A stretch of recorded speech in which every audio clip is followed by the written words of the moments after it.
Monsieur Michel Bimène, responsable donc, du Parcade, Monsieur Bissera, responsable du groupe SOS avec qui on a largement discuté tout à l'heure, Mesdames et Messieurs les élus, élus du Conseil général, mon collègue du Conseil régional, Monsieur le maire, vice-président du Conseil général, Mesdames, Messieurs, les riverains, les Aulnésiens, je vous prie de bien vouloir excuser le président de la région, Jean-Paul Huchon, vous aviez vu que c'était pas lui qui était là ce matin, et sa vice-présidente en charge de la santé, Laure Le Châtelier, qui m'ont demandé de les représenter ce matin.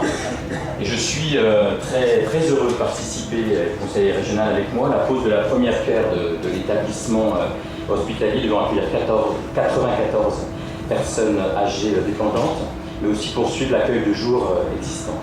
Nous subventionnons, et vous l'avez rappelé, ces deux structures pour en effet plus d'1 million d'euros. Notre présence marque l'engagement de la région pour notre population âgée, et en particulier ceux qui sont atteints de la maladie d'Alzheimer. Nous savons que cette aide doit porter sur les malades, les accueillir, pour leur apporter une aide psychologique, mais aussi des soins, comme ça a été très bien décrit par M. Sénat tout à l'heure. Une aide qui soulage aussi ceux qui les accompagnent au quotidien, et que nous appelons les aidants, ceux, souvent celles, ceux qui reposent la lourde tâche de l'accompagnement au jour le jour de personnes handicapées, maladies chroniques ou encore de perte d'autonomie liées au grand âge. Ces personnes aidantes sont près de 9 millions en France.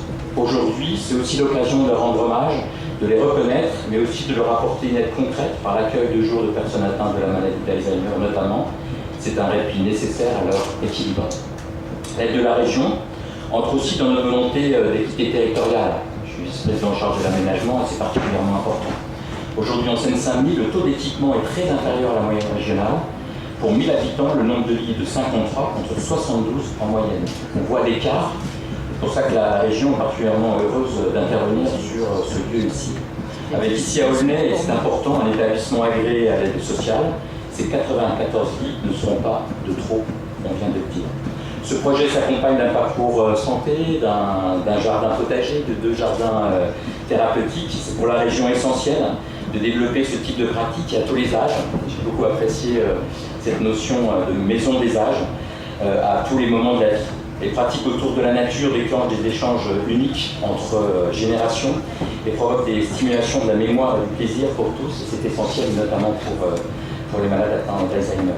Nous inaugurions il y a quelques mois des jardins partagés au Gros Saule avec l'aide du Conseil régional. Le jardinage, le partage et l'échange sont profitables à nos existences, à notre qualité de vie en ville.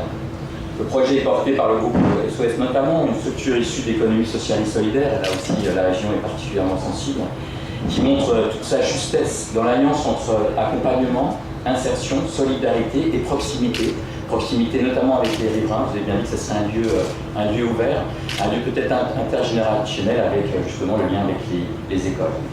Pour le Conseil régional, nous entendons contribuer à la possibilité pour les personnes âgées de choisir leur mode de prise en charge et de promouvoir la qualité de l'accompagnement des personnes dans les établissements d'accueil et d'hébergement soutenus pour l'ensemble de la population des plus de 60 ans.